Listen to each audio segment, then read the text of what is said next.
My name is Lindsay MacDonald. I am the Managing Director at Street League, which is a youth employment charity. I'm really delighted to be part of the Data for Good Festival. I also, in my other time, sit on the board of DataKind UK, and get an opportunity to see and hear all of the brilliant work that's happening across the sector. So have been really enjoying all of the sessions yesterday and this morning. So what I wanted to talk about today was share a bit, I suppose, not just Street League's data journey, kind of as we usually or have historically talked about it, but really look at how we've been affected by COVID, and obviously the challenges that we've all faced in the charity sector for the last 12 months. If you can, please, feel free to send your questions throughout the session. Because of the view that I've got at the moment on the screen, I'll then have a look at those at the end. So presentations should be around 25 minutes at most, and then there'll be lots of opportunity for any questions that you might have to ask. So what I'm going to cover, and when I was thinking about decision making just in general, I was reminded of Matthew Syed's book, Black Box Thinking. And I don't know if any of you have read it, but one of the things that really stood out to me when reading through that was the example that he gave about the 5-step checklists that were introduced into cockpits to facilitate really objective, critical decision making and data assessment in an emergency. So when a plane is potentially going to crash. And for reasons that I'm sure you can all imagine, there was an element of familiarity of feeling like there was a plane about to crash. We're certainly experiencing heavy turbulence in the last 12 months with COVID. So the analogy that I'm going to try and use throughout this, and my kind of call out to all of you, is if you can think of a sporting one, because Street League is a sport from employment charity. I tried to think of a sports metaphor, but just couldn't come to one that felt quite as effective as the airplane one. So Street League was set up in 2003. And I would say that from 2003 to 2016, we were really, building our airplane. We were developing it, we were refining it, we were moving it from the paper airplane model, registering as a charity, building it up to something, akin to an international 747 plane that kind of operated, sometimes on a bit of cruise control. And I think 2016 to 2020 is when we did have that kind of element of, kind of just maintenance, cruise control settings, as I've described it.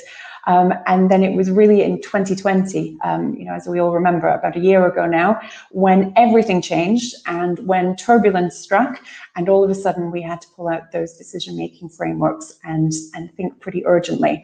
But, never one to lose out on an opportunity to learn. One of the things that we have tried to do is, as much as possible, take the silver lining and the positives from the last 12 months in the pandemic and think about how we learn and how we improve and how we adapt from that.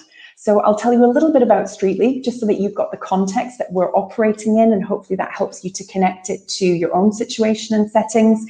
I'll tell you a bit about our data journey, so that you understand maybe the building blocks and the culture that we have in the organization or have had already around our data collection and use.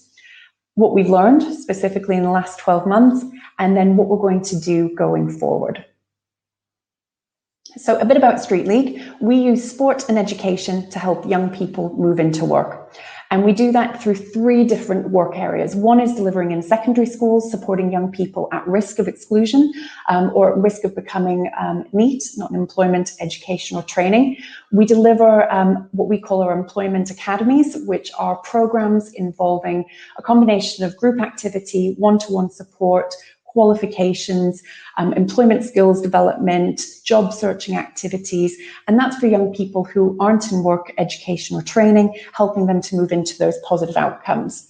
And then we also support young people who are in work, earlier stages of their career, helping to prevent that potential for them to fall out of employment, and also helping to address underemployment and in-work poverty, which are challenges and issues that the young people we support in particular, we do find that they continue to face.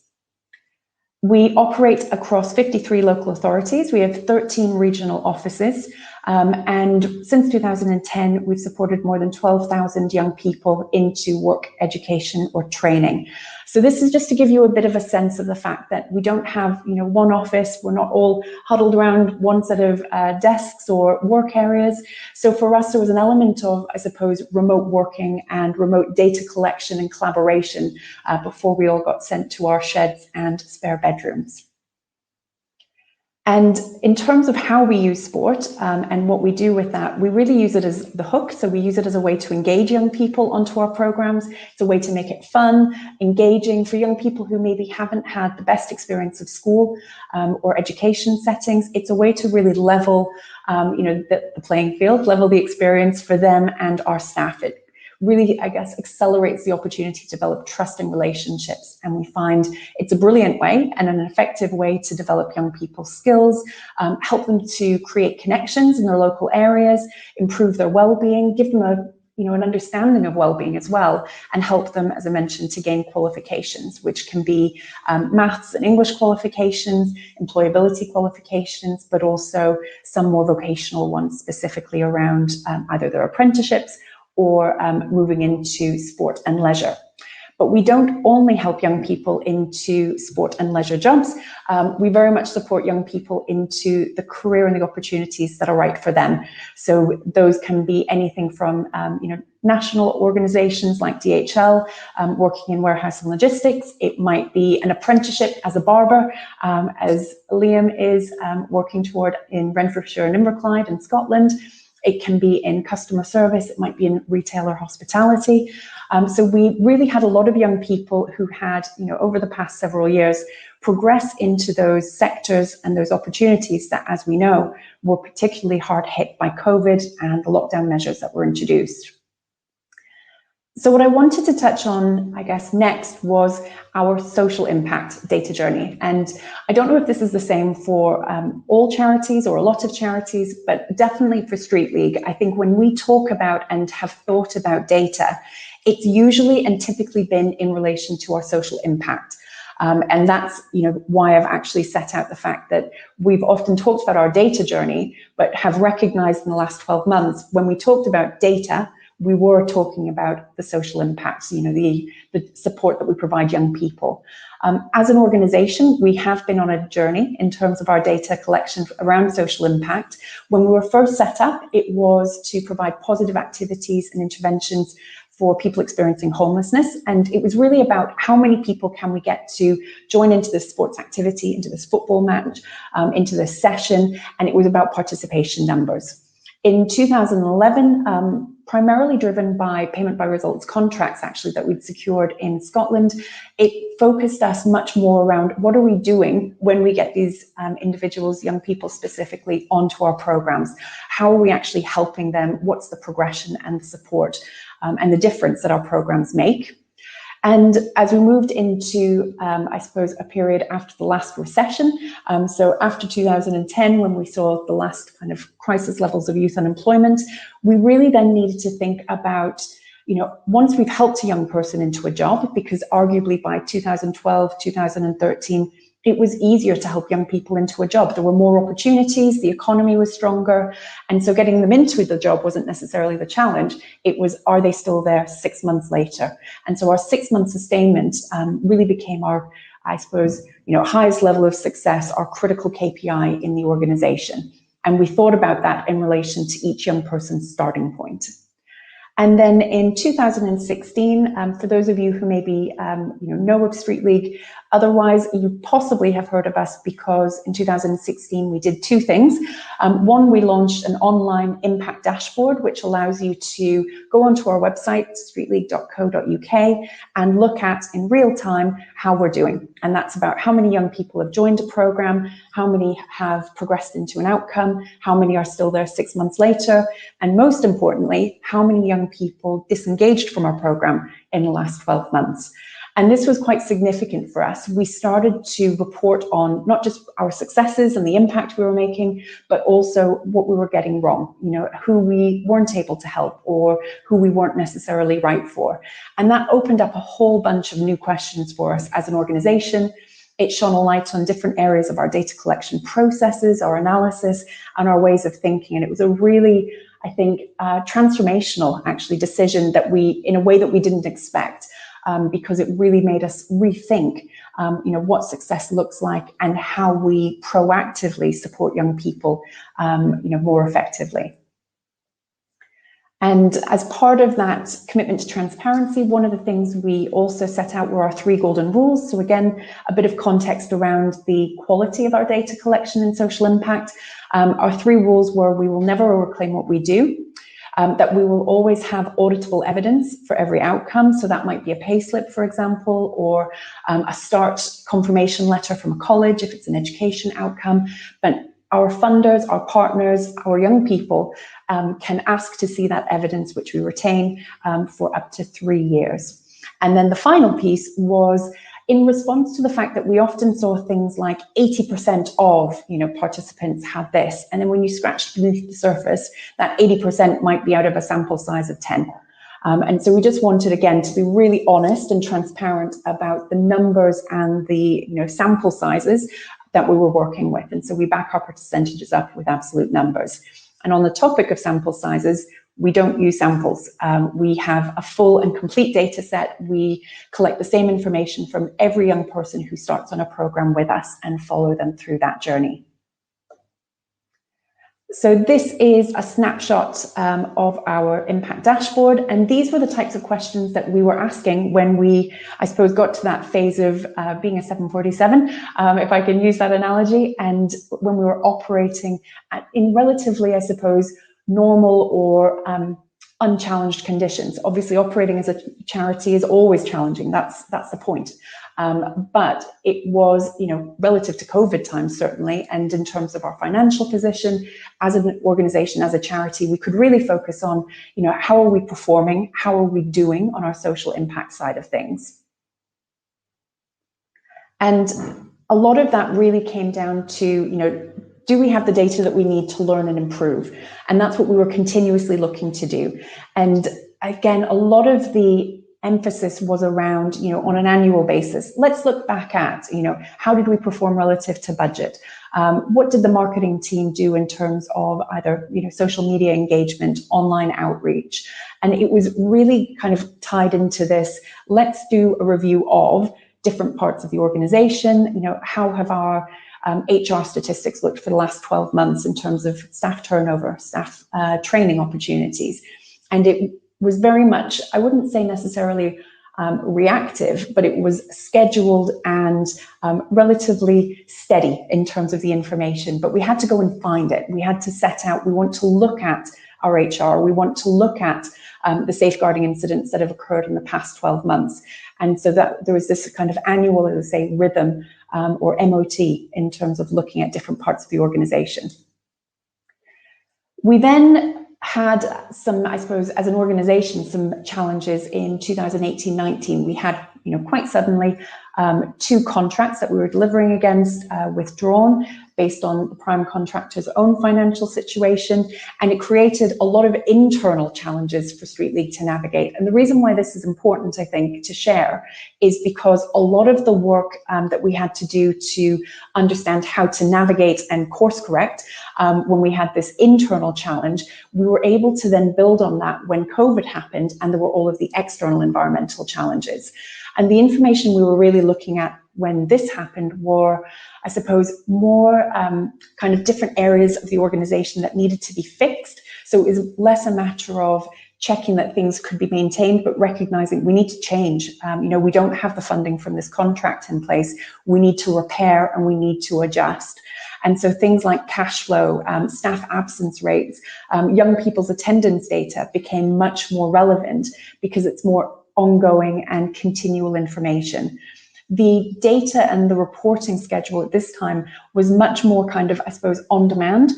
So it would be, right, we want to look at, the finances in this region over the next 5 months. Please can the finance team or, the regional team prepare that information for the leadership group so that we can assess that. So it was much more kind of prepared to and called to order. And then COVID hit. And, I think for a lot of leaders in charities, organizations, any sector at all, it really, for us, just made us stop and think, the world has changed around us. Is what we've always done, is that going to see us through the next week, the next 2 weeks, the next 2 months? And we really had to just step back and think about what do we need to know right now, based on the Prime Minister's announcement yesterday at 5 o'clock. And I'm sure lots of you remember, the joy of taking decisions through the day, an announcement at 5 o'clock that completely changed all of the decisions or all of the information you thought you had, and you spent your evening as a leadership team recrafting or redrafting the emails to all staff to select a slightly different direction. So I think for a lot of organizations, we had to re-engage with much more urgent decision making. And for us, we found that really changed the shape and nature of the data that we were thinking about and looking at. The questions that we reflected that we need to be asking from, I suppose, the 23rd of March when lockdown hit is, what do we need staff to be doing? So historically, we had encouraged staff to make sure that they were, really progressing a volume of young people into jobs, education, training, that they were supporting them in that 6-month sustainment piece, but that they were focusing their time and energy and attention predominantly on recruiting young people into our programs and progressing them. What we recognized we needed them to do with the onset of COVID, though, was proactively engage with young people who we'd supported into work, for example, in the last 12 months, and making sure that as they were potentially put on furlough leave, as they were made redundant, as their jobs became uncertain, they knew that Street League was there and were able to support them. We also wanted to look at, what do we need to know as an organization, as a leadership team taking these decisions, and do we have the data that we actually need? And most importantly, can we get to it quickly enough? So in terms of what we need staff to do, what this led to us actually deciding to do and moving toward was we changed some of our policies. I'm not sure that that's necessarily in the guidebook to navigating a pandemic, redraft your social impact policy and your working from home policy, but we felt that was really important to give clarity and direction to everyone across the organization, all 117 staff at the time, the clarity around what decisions we were taking and what decisions we wanted them to be taking on a daily basis. So that was about, as I say, that emphasis on supporting young people who were potentially losing their jobs, and also allowing digital evidence to be used and provided, because historically those pay slips would have been, either sent in by the employer, they would have maybe been photographed by a member of our team going into the workplace and taking a photo of it from the young person. We had to think about what, could be acceptable new forms for this audit to continue. We quickly assessed and upgraded IT, hardware and software requirements. And we also in that process learned that we had no idea who had what laptop, who had what phone, and what the specification and the requirements actually were and what was needed. So there was a lot of assessment on that piece. And we tried as much as possible to take tasks away from staff that we felt weren't adding, absolutely critical value given the pressures teams were facing. We wanted as well we recognized quite early on that we needed staff to be more proactive in identifying local job opportunities. So something we found, for example, was that supermarkets, when they had, the great rush of people going in to buy toilet paper and they needed more people to be in to provide cover for COVID secure conditions, there was a lot of recruiting and hiring that actually got devolved from central HR teams to local supermarket managers. And so our frontline staff were able to go into and speak to local managers and get young people into interviews or even job trials, the very next day. And we wanted that time and capacity to be unlocked. In terms of what do we need to know, I think we moved very much from, the, comfort of being able to see what was going on in our different academies, managers being able to walk into an academy and see, there's a good attendance in this, Birmingham classroom today, or, we're seeing quite a high number of young people showing up late in our Manchester academy. All of that information disappeared because everybody was operating from behind a screen, behind a laptop. And so we had to start tracking and monitoring our attendance levels, which were already collected, but were reported on a monthly basis. We needed those to be accelerated and reported on a daily basis. So again, changing the priorities and making sure the staff understood these differences.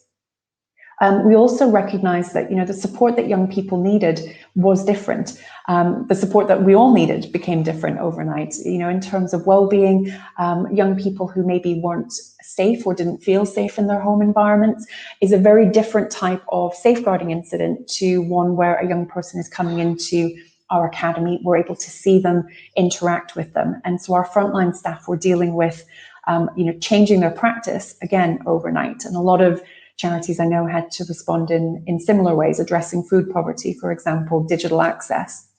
And one of the things we also recognized is we can provide that support, but what's the most effective way of providing it?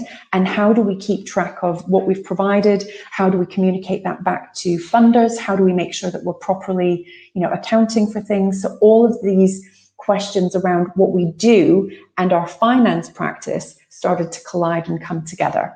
And that, obviously came into the piece around how do we protect our finances. Predominantly for us, it was around cash flow based on payment by results contracts, but also unlocking and understanding grants and other opportunities from funders. And then I suppose in the background, we were trying to, recognizing that young people had been quite early on identified, I suppose, as a group in society that was going to be hit, not necessarily by the health implications of the pandemic, but definitely the economic fallout of the pandemic. How did we, as an organization that provides youth employment support, how do we prepare for the future? Because we can't go into hibernation. We need to be ready to possibly grow, expand, increase our capacity, because we could see, and because of the attendance tracking, what we saw was that there was a higher demand for our services than we typically had. So how do we respond and react to that? Where is the need greatest? So this brought us to, looking at the data to, kind of improve ourselves and, as I would describe it, keep ourselves in the air. So that was now looking at what's the return on investment for each and every program. And the reason why that was important is there was obviously the furlough leave grant that was a possibility for charities to access, but there was also our payment by results contracts that we had to balance out. So understanding, is it better to have more staff delivering on this program, making sure that we're achieving the financial results and delivering that performance, or actually are we better to, I suppose, hedge our bets and put more staff onto furlough leave, protect our finances in a more assured way, and manage the performance, with a more skeleton kind of workforce. And these were the decisions that we were having to kind of track and take on a really live and ongoing basis. Also trying to understand, are we still recruiting young people? So when we moved from delivering in our physical academies on the 18th of March to delivering online through remote services on Zoom and WhatsApp and through Facebook groups, chats, how many young people disengaged at that point was something we were really keen to understand. And then are we just holding the same group of young people who have met us in person, or are we managing to and accessing young people through different ways? And the reason why that was such a challenge for us is because of the fact that the networks around us disappeared overnight as well, or they changed. They weren't as straightforward. You couldn't go to that referral partner down the road, or that you share a building with. You can't visit the job centre for a referral. Everybody was all of a sudden disconnected and a little bit lost. And so we needed to understand, are we still able to connect with the young people and the communities that we're trying to support? And I think a general kind of almost understanding of the different types of this data, moving from data to learn and improve, to looking at data to kind of keep us in the air or keep us afloat, depending on which vessel you're traveling in. One of the things, as I mentioned earlier, was we had a much more scheduled reporting cycle, usually annual. Analysis was more generalized, and we were looking for outliers. So who's doing really well? Who do we see is maybe, kind of behind the pack, if I can describe it that way, in terms of performance, and trying to facilitate sharing of good practice. What can we improve? Moving to a kind of space of critical emergency decision making, we recognized we needed continuous reporting. We really needed granular detail, and then to be able to intersect that in that granularity. So which young people in which specific region are struggling on what qualifications was the type of question we needed to ask, because that would again inform which staff we furloughed, which staff we retained, and what type of support and additional maybe services we needed to buy in, for example. And then the question was, moving from that granularity, can we generalize? Can we expand that to a wider kind of understanding so that we can take broader national decisions? And then continuously assessing what's the big risk or the biggest risks that we currently face today, this week, and just trying to, again, continuously assess and reassess based on data coming into us from all different parts of the organization. In terms of, I suppose, capturing all of that into what we learned, the biggest thing for us was recognizing that there is data beyond social impact. We always had that data. You know, we've had HR systems, we have our fundraising database, we've got our finance systems, we've got our budgets and our management accounts, but we didn't think of those in the same way that we think about data in a social impact perspective. And so the good practice, the data quality, the data sharing, the data architecture and infrastructure thinking that we apply to our social impact data, we hadn't carried that across the whole organization to other parts. And that was really important because one of the things we recognized quite quickly was, as much as data architecture and, you know, infrastructure is important when you're just kind of ticking along, you often have the time to, I suppose, overcome any of the inefficiencies and the, you know, the fact that you need to get data from this source and data from that source and then, you know, combine it in some different way for, you know, insightful analysis. Whereas what we focused on historically, when we had that kind of continuous improvement and learning perspective, was we need data quality to be absolutely at its highest. In terms of quick decision making, what really mattered was the data architecture. Where is it saved? Who's in charge of it? Is it complete? And data infrastructure. How do we get information from our finance system to our HR system to inform the leadership team around, you know, taking decisions of, as I say, staff furlough leave, for example, or investment in additional services. Different data for different decisions and situations. I think, you know, what we've recognized is we can't just throw out data that we've used in the past, nor do we want to throw out or stop using and accessing the data that we've had you know, through the COVID emergency, but we do definitely recognize that there are different types of data that you prioritize for these different situations, whether that's a steady as she goes kind of ongoing performance perspective or more emergency and I suppose urgent decision-making situations. One of the things we recognized actually was we were fortunate as an organization to have put the work into you know, emphasizing transparency and honesty, not just externally, but we also have a very honest internal culture. We often refer to it as brutal honesty, because if things aren't working, then we aim to be, you know, we all individually strive to be at Street League self-aware enough to flag that, you know, I got this wrong, we got this wrong, we could do better. And that transparency and honesty really helped to accelerate the learning and improvement, you know, throughout our data journey, but it really came into play, as I say, in terms of this period of urgent decision-making with COVID. And then what we also recognized as we moved, you know, maybe out of Q1, and we'd got into a bit of a rhythm and a routine of working from our bedrooms and our sheds, was that actually there was an opportunity to take this work forward. It wasn't something that we should think of as being what we did in COVID times, but absolutely what we wanted to use as we set out our 5-year strategy. And that was something that we've done in the past 6 months, is set out a new 5-year business plan for the organization. And we've put this continuous decision-making into the very heart of that business plan for the next 5 years. And the reason for that is because, you know, in the last 12 months, 3 out of 5 workers who lost their jobs were aged 16 to 24. We are, as a youth employment charity, as are many poverty charities, as are many, you know, youth services, we are dealing with, you know, challenging situations, challenging circumstances, and, you know, just a huge amount of work ahead of us. You know, the youth unemployment crisis in 2008 didn't actually fully materialize for 18 months. And we expect the same thing to happen with COVID as well. We expect the implications and repercussions on young people to really play out in the next 12 to 18 months. As the rest of the economy maybe moves on, young people, we've seen it before, will most likely get left behind. And those who were at potentially a disadvantage or faced inequality and discrimination before COVID will continue to face that even as we move forward. unless we've got some fantastic organizations, who are ready. And I think, as we look to the next 5 years, for us, we are endeavoring to become, not a 747 that operates at cruise control, but really a fighter jet, because we will be fighting youth unemployment, as I say, and in-work poverty, and all of the challenges that we know as the economy recovers are going to continue to face us.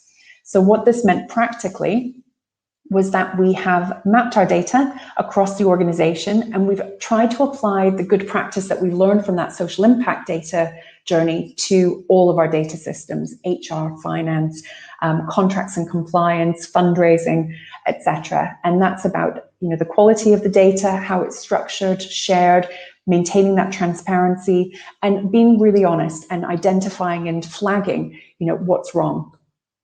Making sure that we're bringing data together. And again, this is much more around the infrastructure side of things. And I know if there have been some great sessions throughout the Data for Good Festival already, and there are a couple more this afternoon as well, around data infrastructure, different systems that we can use. And I think for us, what we've identified is the two headline almost data sets that we need to be focusing on are our financial data and our social impact data. So we've embedded what we've called our social return on investment, which looks at both the social impact of our programs alongside the financial impact and return from each of our programs. And that's, again, going to drive the decision making that we take, where we invest, where we grow over the next 5 years. Another key thing that we've tried to do is, I suppose, operationalize or take the thinking and the guesswork out of decision making. And so we've developed over the past few months various frameworks that we can use, really quick ones, nothing that is, in any way complicated, but just how do we decide whether we launch a program in that area? How do we decide whether we increase the staff team in that particular region? These different frameworks for assessing those decisions and embedding those at all levels means that from a strategy point of view, ideally on every single day, people all across the organization are all taking consistent decisions that align with the business plan and the strategy that we've set out. And I think the other kind of key thing that we've recognized is it's not just about setting targets, but also thinking about tolerance levels, because that can give you that, early warning system and dashboard for information when things are maybe not going so well. And that goes back to that financial challenge that we faced, before COVID, and the internal learning that we were able to take from that.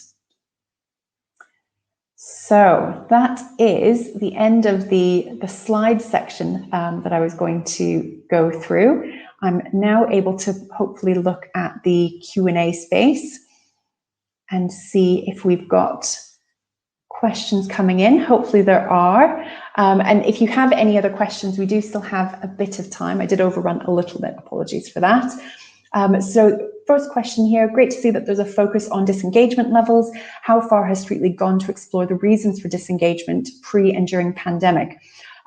So this is actually a great opportunity to plug DataKind. So what we had been doing pre-COVID is trying to assess and monitor in a more qualitative way the reasons that young people were disengaging. So historically, we had a effectively negative early leaver or positive early leaver. Positive early leavers left the program because they got a job, education, or training. Negative early leavers was essentially disengagement. They left the program. And we started to build, from conversations with young people and with frontline staff, the list of reasons as to why that was. The vast majority is that we don't know why they've disengaged. Effectively, what we see is a slow tapering of attendance, and then they disappear. We do have some young people where it's a really objective and specific reason. It might be that they move, it might be that they decide not to continue to seek work or employment. They decide that's not right for them at that time.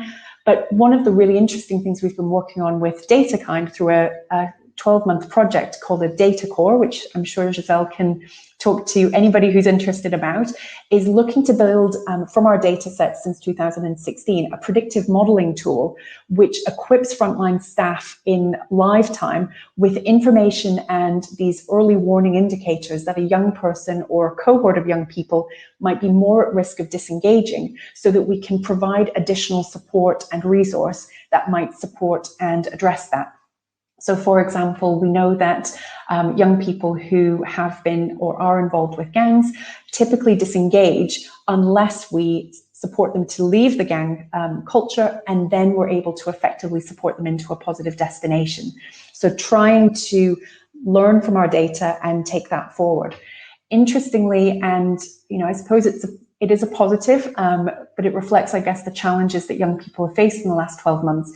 We've actually seen our disengagement levels throughout COVID really drop and decline. And so we're trying to make sure that we're assessing our disengagement relative to pre-COVID timeframe, because we've seen about a 50% reduction in the young people who are leaving our programs early, probably because they don't have much else to do. As we see lockdown measures ease, and obviously Monday we'll see further easing of restrictions, we expect that slowly but surely we'll get back to a more, I suppose, steady rate. And typically on an annual basis, we see a disengagement rate of around 12 to 14% from our programs.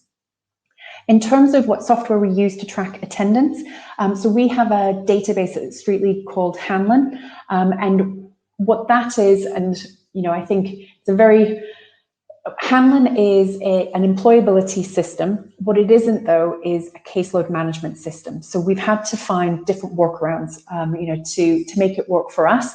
But they do have a register which allows you to populate, who's on program on a daily basis.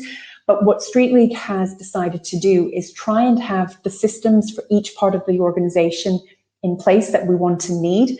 And then we use good old-fashioned CSV exports to take data from all of these different systems, whether it's our finance exchequer system, whether it's our HR MorePay system, or our social impact Hanlon system, and pull those into Power BI. And so we use Power BI to, I suppose, report, analyze, and try and derive insight from our different data sets from our different systems. So Michelle has asked, what kind of data infrastructure architecture do you use? Do you have any advice for how to join up data more effectively? So full transparency, we had absolutely no purposeful structuring to our data architecture 12 months ago. What we did have was lots of really competent, excellent members of staff who ran and led their particular areas of the organization. So the finance team had a strong data architecture system. The contracts and quality team had a great data architecture system. Our data and insight team, who only oversaw our social impact data, had a system and an approach. But what we've done is started to have all of our different types of data mapped out, so that we're able to see and understand that. And we circulated those variables, that list of variables, to all parts of the organization and asked everyone to identify, well, these are the bits of data and information that would be useful for me in my job. So, an easy example is the fundraising team would like to see what's our social impact, how are we performing against our targets, who are we supporting, what barriers are young people facing, and they also want to have an understanding of how our finances are. And so being able to start mapping all of that and mapping, I guess, the bottlenecks and the issues and the duplication is what we did as a first step. So the first thing we did was actually stopped a whole bunch of data collection, because it turned out that different people in different parts of the organization were recording the same information in slightly different ways, often slightly different timeframes. And we've just tried to establish at this stage one consistent single point of truth data set that we can then, moving forward, look to structure and create and evolve that process and flow. So I can't say that I've got a huge amount of advice on how to kind of do the latter stages of that, but definitely understanding what data you've got, where it is, who's got it, and who needs it is what we found to be a really helpful starting point. In terms of the tolerance levels and early warning systems, just asking if I can expand on that. So I think with that, what we found when we had the challenges, as I say, which were more internal, is that we weren't looking at the elements or the things that maybe could give us an early warning indication that things weren't necessarily working as they ought to. So to be very candid, what we hadn't been looking at was cash flow in a robust and ongoing way. What we looked at was, this is our budget that we set at the start of the financial year. And then halfway through the year, kind of did an assessment of how we were performing relative to that, and then at the end of the year we'd look at it again. But what we weren't doing is identifying, oh, there are issues ahead. So it was all reactive, looking back, as opposed to looking forward. What we're now putting into place are things like flags for late payments, flags for data completeness not being in place, because those we've learned, or we believe we've learned, actually indicate when a member of staff is maybe starting to, or maybe struggling, might have a training requirement, or when one of our contractors or one of our funders is reconsidering a partnership with us, or maybe struggling themselves. So just looking at what could we have looked at before something went wrong, and trying to build those into kind of those early warning systems. Equally, things like, we've often looked at things in isolation. So what's our online outreach? How many Twitter followers do we have? How's our Instagram account going?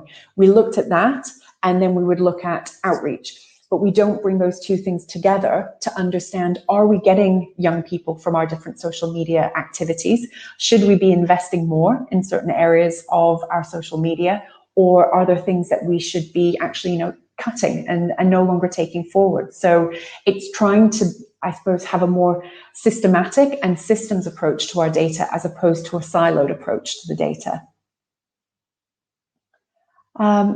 In terms of how are you working to set frameworks for decision making involving data? So I guess to talk a little bit more about that, one of the things that we started from, or the area that we started from, was recognizing that historically we have probably been driven too much by funding opportunities, and we've also often been driven by, I guess, a reactionary response to situations, as opposed to taking the time to really proactively look ahead. We do that, and I think most organizations do that maybe on an annual basis, or when they're reviewing a 3-year or 5-year business plan. But what we weren't doing is continuously assessing and looking forward. So the decision-making framework is to make sure all of the voices that should be heard and engaged are.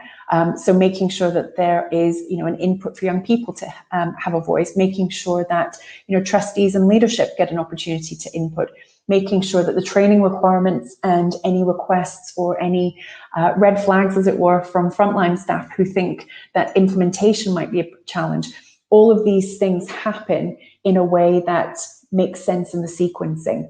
In terms of the kind of, I suppose, fundamental decision making, what we've been looking at specifically in the Street League context is what percentage of our costs are covered by earned revenue, because we operate with about 50% commissioned income from government contracts, and then 50% from, I suppose, voluntary income, grants, corporate partnerships and donations, individual giving, major donors.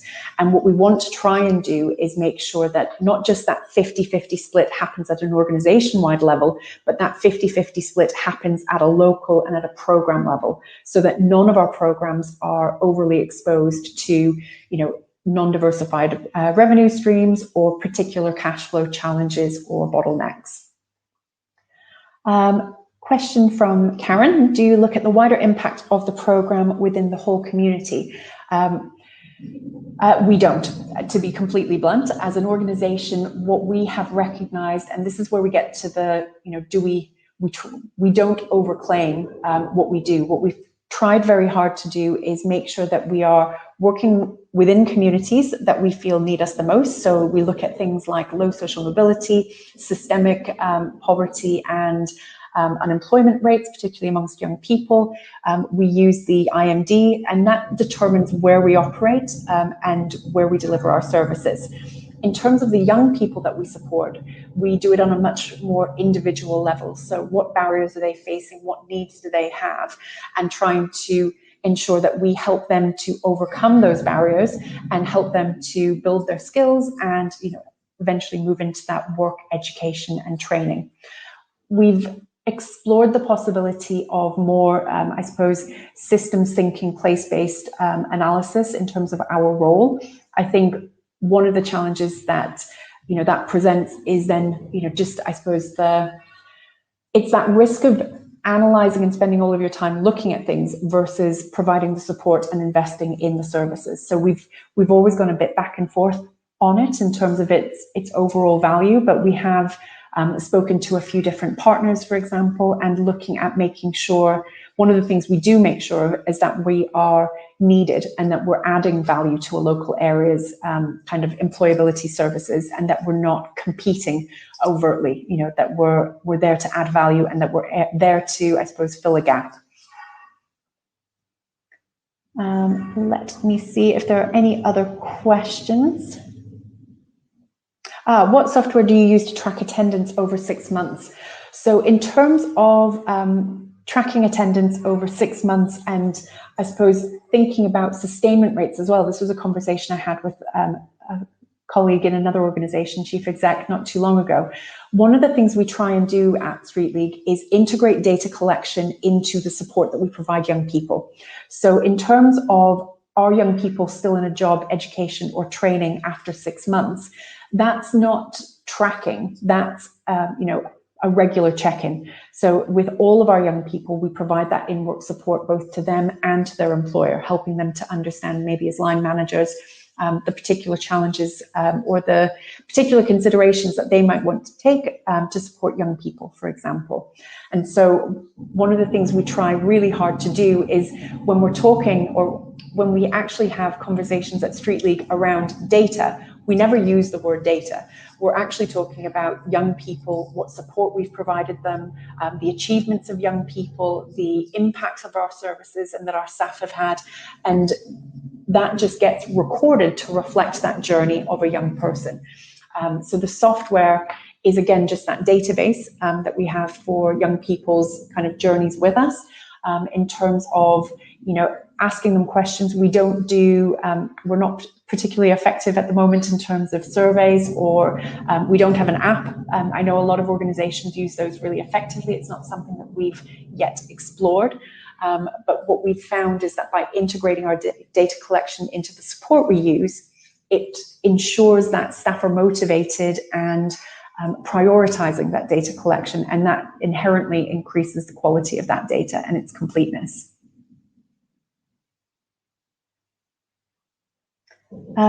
So a question, do you have capacity to create and edit the Power BI dashboards in-house, or do you use external support? So this has been, again, another really interesting learning for us in the last 12 months. 12 months ago, we had and relied upon entirely in-house capability to develop and maintain and manage our Power BI dashboards. We had a staff change a few months ago, and we decided to take the opportunity to revisit, and that was in our data and insight team. We took the opportunity to revisit, what do we need in our data and insight team, and actually, is it possible to have all of the different skills and talents that we're now looking for as we, kind of, I suppose, move into these more immediate decision-making structures.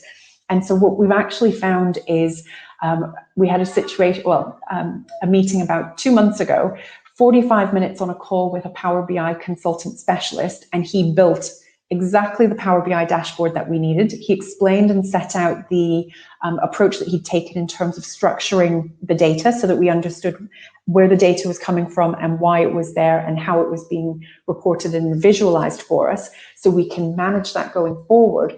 But developing and designing that dashboard, I would say, would probably have taken us about a month, maybe 6 weeks, with our internal capacity and skills. So it's been something we're trying to understand and work with different partners to understand, is what skills do you need in a data and insight team, and how much are we better off having generalists versus how much are we better off having specialists, and trying to unpick system and data management on a kind of maintenance basis, and then what you create and what you develop and design is maybe a bit more specialist and recruited into.